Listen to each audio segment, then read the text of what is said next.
नमस्कार दोस्तों।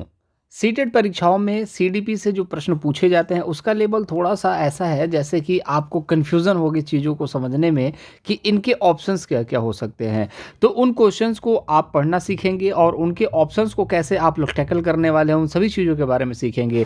तो चलिए पहला प्रश्न है कि लड़कियों को गुलाबी कपड़ा और गुड़ियों से जोड़ा जाता है और लड़कों को नीला कपड़ा और कारों से जोड़ा जाता है। इस तरीके के सवाल बनते हैं। एक आधा सवाल इस तरीके से भी बनता है कि एक टीचर है जो लड़कियों से बहुत ज़्यादा सवाल पूछता है, लड़कों से कम सवाल पूछता है, तो ये क्या चीज़ है? तो इस तरीके के सवालों के जवाब जो हैं आपको ढूँढने हैं। तो दूसरी चीज़ यहाँ पर देखेंगे कि लड़कियों को अगर किसी चीज़ से जोड़ा जाता है, मतलब कि वो पहले से वो चीज़ें चली आ रही हैं, तो उसको रूढ़िवादिता कहा जाता है।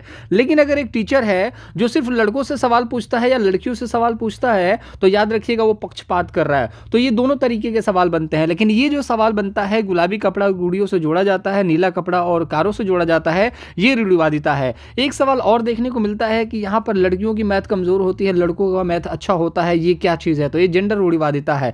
इस चीज़ को याद रखिएगा। तो आंसर नंबर 3 जो होगा इसका राइट आंसर होगा।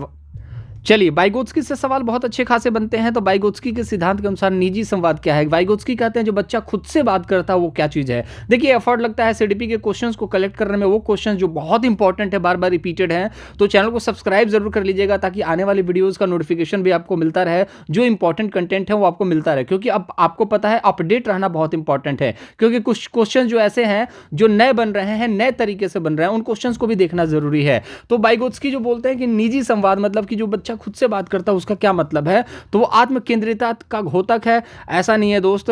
क्रियाकलापों और व्यवहारों का अवरोधक है? बिल्कुल ऐसा नहीं है। अब सोचेंगे आत्म केंद्रितता क्या है? देखिए आत्म केंद्रितता का मतलब क्या होता है? जो अपने आप का ही गला घोंटे। कहने का मतलब है जब आप खुद से ही बात करेंगे तो क्या इससे आपको नुकसान होगा क्या? इससे कोई नुकसान नहीं होने वाली बात है, ठीक है ना? और यहां पर क्रियाकलापों और व्यवहारों का अवरोधक है, ये भी गलत है कि आप कोई भी कार्य करेंगे, आप कोई भी व्यवहार करेंगे तो आपका जो निजी संवाद है, जो खुद से बात करने की क्वालिटी है, वो आपको खराब कर देगी, आपको बाधा उत्पन्न करेगी। अब कहने वाली बात क्या है, जैसे आपको कॉन्फिडेंस जो है वो लो हो चुका है, तो आप शीशे के सामने जाकर के किससे बात करते हो? खुद से बात करते हो, खुद को देखने की कोशिश करते हो। हाँ, बुरा लगता है कि हाँ यार मैं तो बड़ा घटिया बोल रहा हूँ, मैं तो बड़ा बेकार सा दिखता हूँ। लेकिन वही चीज़ धीरे धीरे करके ना आपको वो अच्छी लगने लगती है, क्योंकि पहले आप खुद को एक्सेप्ट करना सीखो कि आप बेहतरीन हो। जब खुद को एक्सेप्ट नहीं करोगे ना, तब तक आपको बाहर वाले एक्सेप्ट नहीं करेंगे। तो याद रखिए वाइगोत्स्की क्या कहते हैं कि निजी संवाद है ना बहुत इंपॉर्टेंट है, और कार्य करते समय, जटिल कार्यों को करते समय बच्चे उसके व्यवहार संचालन में सहायता देता है। जब जटिल कार्य करोगे ना और जब शीशे के सामने वाले पल को याद करोगे कि यार मैंने बहुत स्ट्रगल करा है, और उन पल को याद करने के बाद आपको क्या मिलेगा? मोटिवेशन मिलेगा। और जटिल कार्य भी करोगे ना तो आपको अच्छा लगेगा यार मैं बेस्ट हूं, कोई दिक्कत नहीं, दुनिया कुछ भी सोचे मुझे फर्क नहीं पड़ता, मैं बेस्ट हूं, मैं करके दिखाऊंगा सीटेट पास, मैं सुपर टेट निकाल करके दिखाऊंगा, कोई नहीं रोक सकता मुझे। ये सारी चीजें जो कौन देता है? निजी संवाद देता है। खुद से बात करना, आंतरिक प्रेरणा समझते हो ना, आंतरिक प्रेरणा को ही निजी संवाद का रूप दे दिया जाता है। तो ऑप्शन नंबर 3 जो होगा वो आपका राइट आंसर। चलिए यहां पर देखिए सवाल को घुमाया कितने अच्छे तरीके से। निम्न में से किसने सामान्य बुद्धि के विचारों को नकारा? सामान्य बुद्धि मतलब जनरल इंटेलिजेंस की बात की जा रही है, ठीक है। और बुद्धि को अनेक विशिष्ट संसाधन संक्रियाओं के पदों के रूप में विभाजित किया। किसने किया है? देखिए एक है हार्वर्ड गार्डेनर जो अभी हैं जिंदा, ठीक है। बहुत सारे मनोवैज्ञानिक हैं जो जिंदा नहीं है हमारे बीच में, लेकिन ये हमारे बीच में नहीं है, लेकिन दूर है, लेकिन जिंदा है। और इन्होंने बताया था कि जो बुद्धि होती है वो कितने तरीके की होती है भैया? वो 8 तरीके की होती है, ठीक है। लेकिन उन्होंने सामान्य बुद्धि के बारे में बात नहीं करी। सामान्य बुद्धि मतलब आप समझ ही रहे हैं, जो कि नॉर्मल बुद्धि, जिसके अंदर कोई क्वालिटी नहीं होती बट है जिंदा, वो जो कोई स्पेशल काम नहीं करता लेकिन जिंदा है। गांव में आपने देखा होगा बहुत सारे ऐसे लोग हैं जो किसी लायक नहीं है, मतलब कहने का है कि वो घर परिवार चलाने लायक हैं, घर परिवार चला लेते हैं, लेकिन अगर उन्हें कोई भी काम दे दिया जाए तो वो कोई काम नहीं कर सकते। ना अच्छा बोल सकते हैं, ना अच्छा गा सकते हैं, ना अच्छा नृत्य कर सकते हैं। हाँ, समाज में मिला जुला करके देखा जाए तो बहुत सारे लोगों को वो जानते हैं, लेकिन अगर बहुत सारे लोगों को जानते हैं तो वो अच्छा वक्ता जरूर होंगे, अच्छा बोलते जरूर होंगे, ताकि उनके रिलेशंस खराब नहीं होते हैं। तो बोलना तो आता होगा, तभी तो इतने सारे लोगों को जानते हैं। लेकिन बहुत सारे ऐसे लोग होते हैं जो चुपचाप अपने द्वार पर बैठे रहते हैं खटिया लगा करके, और बिल्कुल किसी से मतलब नहीं रखना, कुछ नहीं रखना, लेकिन उनके पास भी तो कोई ना कोई बुद्धि होगी। बैल तो है नहीं कोई भी इंसान, खुद से खाना लेकर के खाना पीना, मम्मी पापा से बात कैसे करना है, बच्चों को तैयार कैसे कराना है, स्कूल कैसे ले जाना है, बच्चों की फीस देनी है, नौकरी कैसे करनी है, सारी चीज़ें तो कर रहा है ना वो, तो उसके पास भी तो कोई ना कोई बुद्धि होगी। लेकिन उन्होंने कहा भैया जनरल बुद्धि तो नाम की चीज़ होती नहीं है, हर आदमी के अंदर 8 में से कोई ना कोई बुद्धि जरूर होती है। उस चीज़ के बारे में किसने बताया था? हार्वर्ड गार्डनर ने। ठीक है, तो यहाँ से सवाल बनते हैं। 8 बुद्धि हमने करा रखा है, प्लेलिस्ट में जाकर के देखिए जरूर। जितने क्वेश्चंस को मैं समझा रहा हूँ डीप में समझा रहा हूँ, चाहूँ तो मैं 10 क्वेश्चन को मैं 10 मिनट में आपको या फिर 5 मिनट में निपटा सकता हूँ, लेकिन इससे आप सीखोगे नहीं दोस्त। तो जो बच्चा सीरियस है वही चीज़ों को देखता है, वही चैनल के साथ जुड़ा हुआ है, वही समझता है इस चैनल की क्या कीमत है। बाकी जो लोग जल्दी जल्दी क्वेश्चन आंसर देखना चाहते हैं, तो पेडागोजी जो ऐसे सब्जेक्ट नहीं है जिसका क्वेश्चन आंसर से आपको चीज़ें क्लियर होंगी। ठीक है, तो निम्न में से कौन सी शिक्षा शास्त्रीय पद्धति एक संरचनावादी कक्षा के लिए उपयुक्त नहीं है? संरचनावादी मतलब कि जो चीज़ें हम लोग यहाँ पर सीख रहे हैं ना, हम लोग स्ट्रक्चरल मेथड सीख रहे हैं कि किस तरीके से ऑप्शंस को एलिमिनेट करना है, किस तरीके से चीज़ों को जोड़ना है, किस तरीके से क्वेश्चन आंसर में जो सेट हम लगा रहे हैं उसका आंसर कैसे छोटे से मतलब कम समय में निकाल लेना है। ये क्रिएटिविटी हम लोग सीख रहे हैं। उसमें से ऐसा क्या है जो हमें नहीं करना है?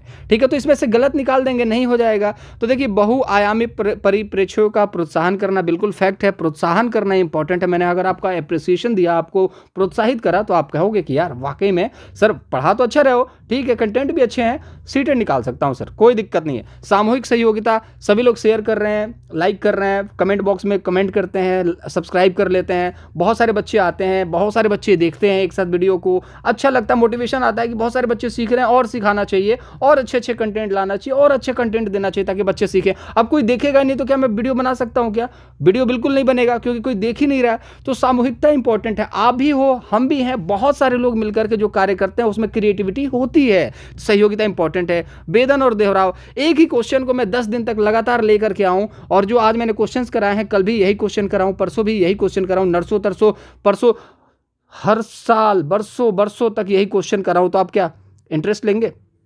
कभी इंटरेस्ट नहीं लेंगे ना। तो किसी भी चीज़ का दोहराव इंपॉर्टेंट नहीं है। देखिए, एक चीज़ सुना होगा आपने कि एक जोकर ने एक कहानी सुनाई, एक मतलब चुटकुला सुनाया, सभी हंसे, और फिर उसके बाद दोबारा सुनाया तो फिर कुछ लोग और कम हंसे, फिर तीसरी बार। तो दुख जब होता है ना, तो बार बार दुख में क्यों रोते हैं? तो ये सारी चीज़ें बनावटी हैं कि भाई एक बार दुख होता है तो रोते हैं, तो उसी दुख को दोबारा याद करके फिर क्यों रोया जाता है, जबकि एक चुटकुला पे नहीं हंस सकते। यार वो बात अलग है। लेकिन जब हम परीक्षा में, जब हम कंटेंट में, जब हम चीज़ों को पढ़ते हैं, वहाँ पर अगर इन सब चीज़ों को लेकर के चलें कि दोहराव इंपॉर्टेंट है, दोहराव इंपॉर्टेंट है, तो दोहराव इंपॉर्टेंट नहीं है। यहाँ पर याद रखिएगा, दोहराव और वेदन ये इंपॉर्टेंट नहीं है। और अगर टीचर दोहराता है तो समझ में आता है, लेकिन आप अगर किसी बच्चे को उठा करके बोलते हो कि बताओ ये जो पैराग्राफ है ना, ये वाला पैराग्राफ पढ़ा बच्चे ने, चलो पता नहीं कैसा समझ में ही नहीं आ रहा, तुम कैसा पढ़ रहा है यार, तू दोबारा से ढंग से पढ़ो इसको, तो बच्चा डिमोटिवेट होगा और बाकी सारे बच्चे हंसेंगे। तो याद रखिएगा, दोहराव इंपॉर्टेंट नहीं है, प्रयोगात्मक ये भी इंपॉर्टेंट है। ठीक है, तो ये सारी चीज़ें इंपॉर्टेंट है, ये इंपॉर्टेंट नहीं है। चलिए, इसमें से देखेंगे वाइगोत्स्की से पाठ से भी सवाल बार बार बनते हैं। पाठ बच्चों को समझ में नहीं आता है, स्कैप फोल्डिंग बोला जाता है। मतलब कि मैं जो आपको चीज़ें सिखाने की कोशिश कर रहा हूँ, आप कुछ चीज़ें तो जानते हैं, कुछ चीज़ें आप नहीं जानते हैं। जो कुछ चीज़ें नहीं जानते हैं, वो जो मैं सिखा रहा हूँ ना, उसी को पाठ कहा जाता है। और आप जैसे यहाँ पर क्या हो, यहाँ पर आप BEd BTC कंप्लीटेड हो, यहाँ पर आप बीच में क्या है, सीटेट का एग्जामिनेशन है, और सीटेट का प्रमाण पत्र यहाँ पर है। तो सीटेट बीएड में, BATC में कुछ ना कुछ सीखा होगा, सीटेट प्रमाण पत्र लेने के लिए कुछ ना कुछ आप सीख रहे हो, जो कि मेरी मदद से सीख रहे हो। तो जो मैं मदद दे रहा हूँ उसको क्या बोला जाता है? पाठ बोला जाता है।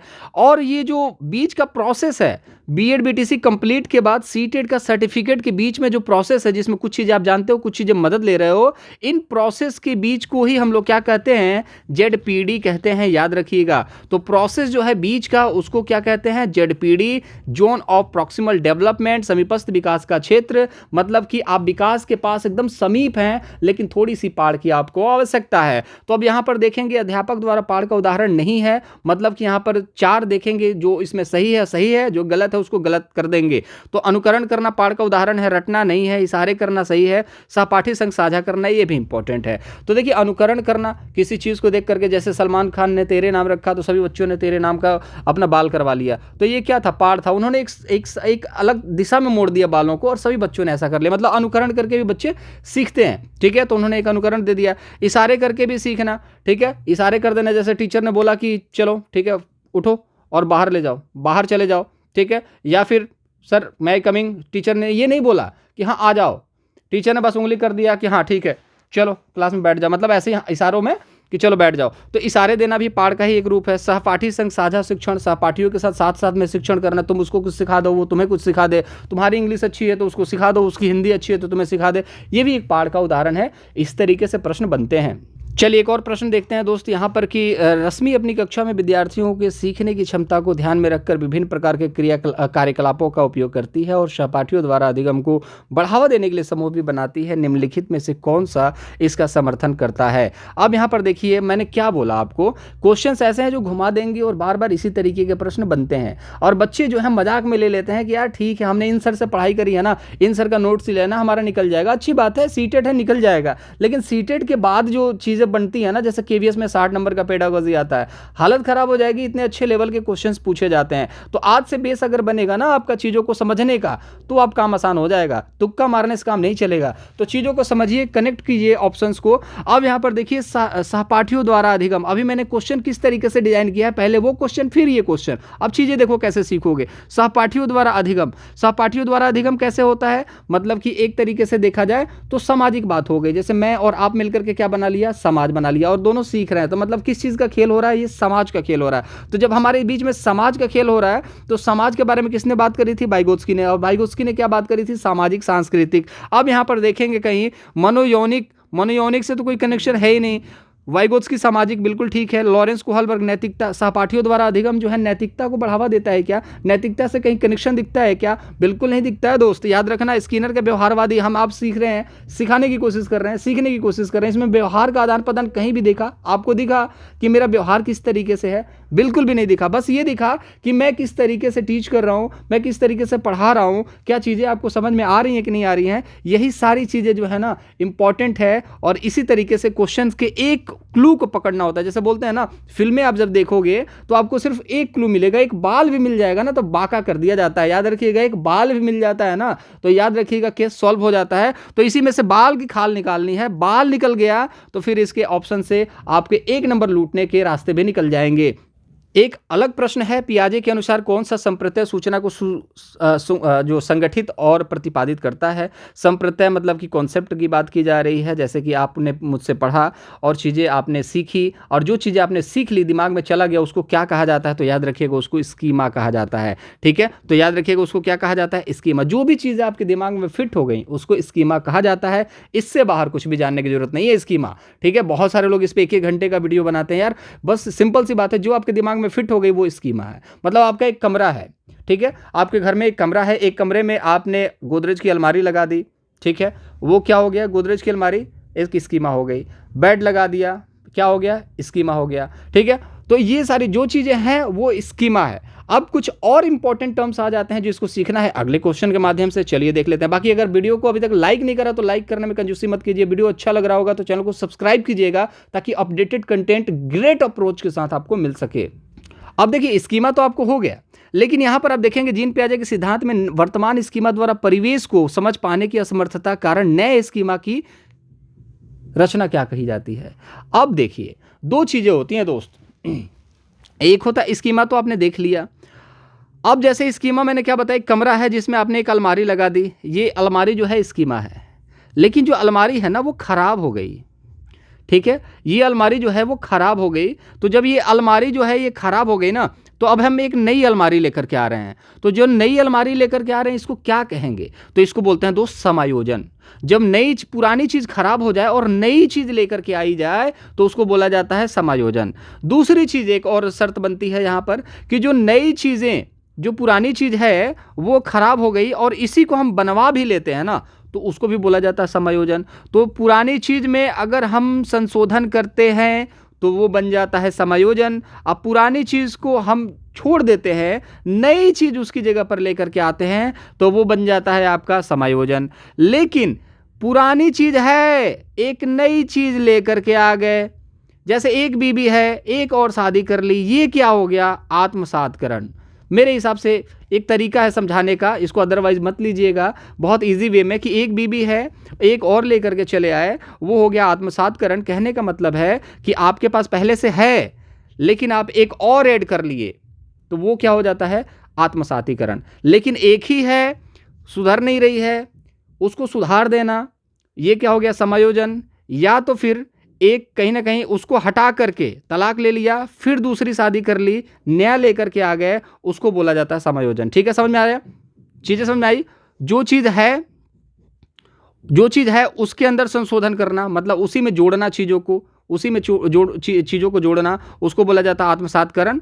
जो चीज है उसको संशोधन मतलब सुधारना, या तो फिर नई चीज लेकर के चले आना, उसको बोला जाता है आपको समायोजन। ठीक है, ये चीज है, बहुत आसान बता दिया मैंने। बाकी अगर नहीं समझ में आया हो तो दोबारा से एक बारी देख लेना, नहीं समझ में आया हो कमेंट में बता देना, एक बारी दोबारा से बताने की कोशिश करूंगा, कुछ अलग एग्जांपल्स के साथ बताने की कोशिश करूंगा। हर बच्चा अलग अलग है, हर एग्जांपल हर बच्चे के लिए दिमाग में फिट नहीं होती। ठीक है, ये भी चीज़ मैं समझता हूँ। चलिए एक नया प्रश्न है और लास्ट प्रश्न है, इसको देख लेते हैं और इसके बाद आप लोग प्रैक्टिस कीजिएगा। इसकी PDF आपको टेलीग्राम पर मिलेगी। कोहलबर्ग के नैतिक विकास सिद्धांत में दूसरे स्तर की तीसरी अवस्था